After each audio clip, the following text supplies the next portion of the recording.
Ezequias é confirmado pela arqueologia como um grande rei de Judá. A prosperidade do seu reino, a arquitetura de fortificação, desenvolvimento da escrita, comércio, são as evidências de um reino centralizado e próspero. Mas o escritor deuteronomista vai além e celebra Ezequias como o mais zeloso e fiel guardião da lei de Javé. No Senhor Deus de Israel confiou, de maneira que depois dele não houve quem lhe fosse semelhante entre todos os reis de Judá, nem entre os que foram antes dele. Porque se chegou ao Senhor, não se apartou dele e guardou os mandamentos que o Senhor tinha dado a Moisés. Segundo o livro dos Reis, capítulo 18, versículo 5. A Bíblia também o descreve como o mais radical e destruidor de imagens. Ele tirou os altos, quebrou as estátuas, deitou abaixo os bosques e fez em pedaços a serpente de metal que Moisés fizera. Portanto, até aquele dia, os filhos de Israel lhe queimavam incenso e lhe chamavam Neustã. Segundo o livro dos Reis, capítulo 18, versículo 4. Embora a narrativa bíblica insista em mostrar Ezequias como um rei piedoso que purifica Judá das imagens pagãs, o fato é que Ezequias usou largamente imagens de divindades procedentes do Egito em seus selos oficiais, o que seria expressamente proibido se de fato tais leis existissem na época. Agora, pois, temei ao Senhor e serviu com sinceridade e com verdade, e deitai fora os deuses, os quais serviram vossos pais além do rio e no Egito, e servi ao Senhor. Josué, capítulo 24, versículo 14.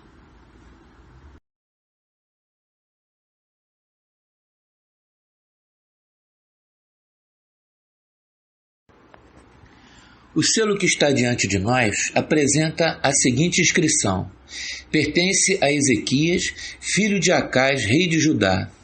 No meio do artefato está a imagem do disco solar alado. 6 raios disparam de suas partes superior e inferior. É fácil notar que ele também possui 2 asas curvadas para baixo.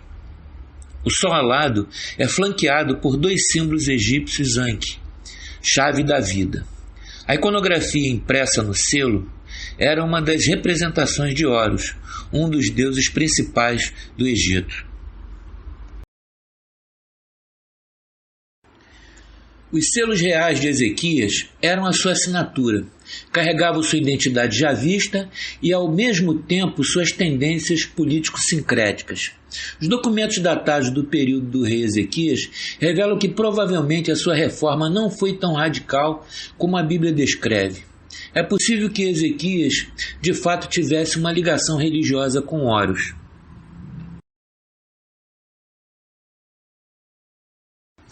A figura do besouro alado conduzindo o sol sobre a cabeça do falcão Horus, comparada aos selos de Ezequias, não deixa dúvidas sobre a escolha do besouro alado egípcio como símbolo oficial do reino de Ezequias. A inscrição confirma o nome do portador do selo: Ezequias, rei de Judá.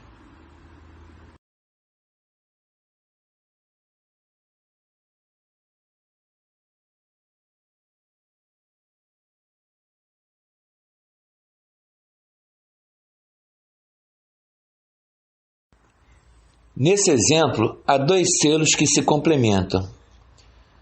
Um apresenta a imagem completa de Horus e o símbolo Anki, mas possui inscrição bastante danificada. A outra contém a imagem parcialmente danificada, mas o texto está quase completo, possibilitando identificar o seu portador e filiação.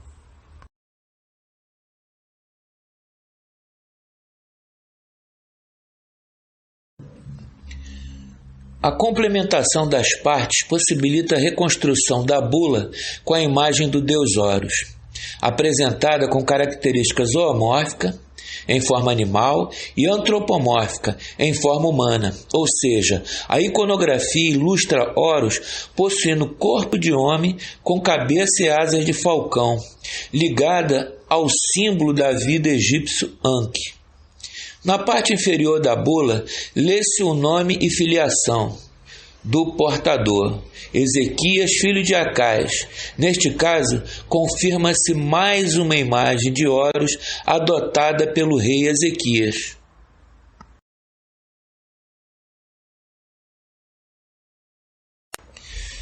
Sabemos que Ezequias usou 3 representações de Horus: o sol alado, imagem astral; o besouro alado, imagem zoomórfica; e imagem zoomórfico-antropomórfica de Horus, todas elas expressamente proibidas pela lei de Moisés. A imagem do primeiro selo é a do sol alado, disparando raios. Moisés diz que não levantes os teus olhos aos céus e vejas o sol, e a lua, e as estrelas, todo o exército dos céus, e sejas impelido a que te inclines perante eles, e sirva aqueles que o Senhor teu Deus repartiu a todos os povos debaixo de todos os céus. Ou seja, imagens astrais. Está lá em Deuteronômio, capítulo 4, versículo 19.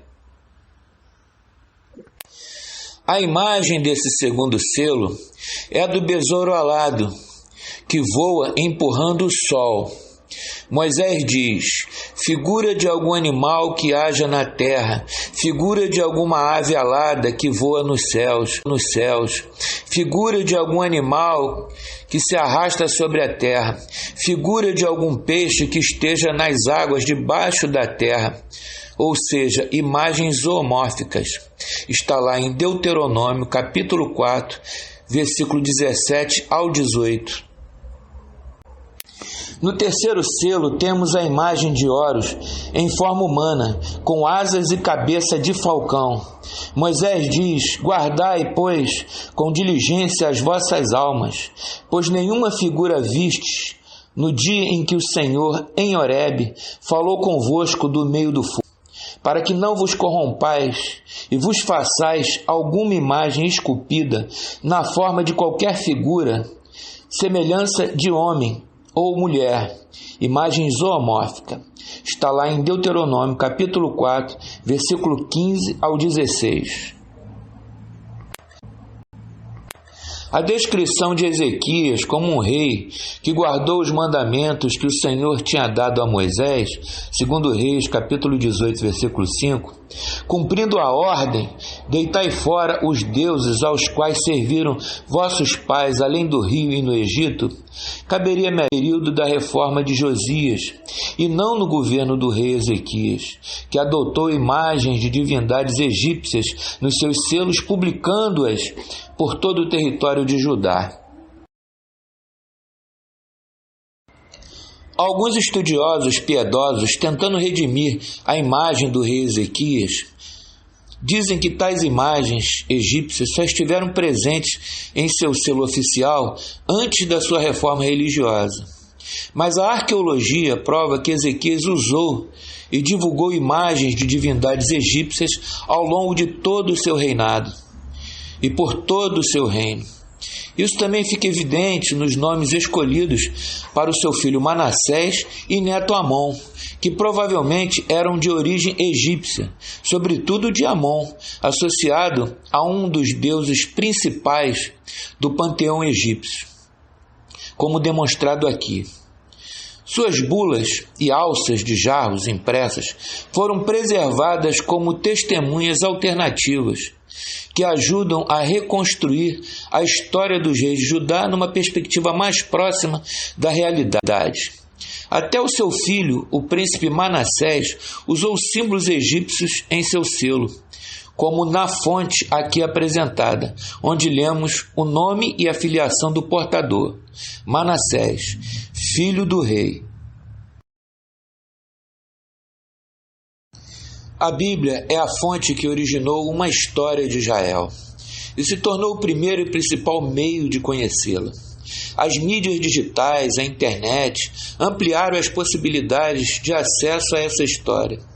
O selo de Ezequias nos revela que nem sempre a Bíblia revela a verdadeira história, pois as pessoas que a escreveram tinham suas próprias ideologias e elaboraram uma história alternativa, cuja intenção era político-religiosa. Portanto, a Bíblia não é uma fotografia histórica dos fatos. Na minha tese doutoral, eu proponho o acesso à história e sociedade do mundo bíblico por meio das fontes bíblica e iconográfica.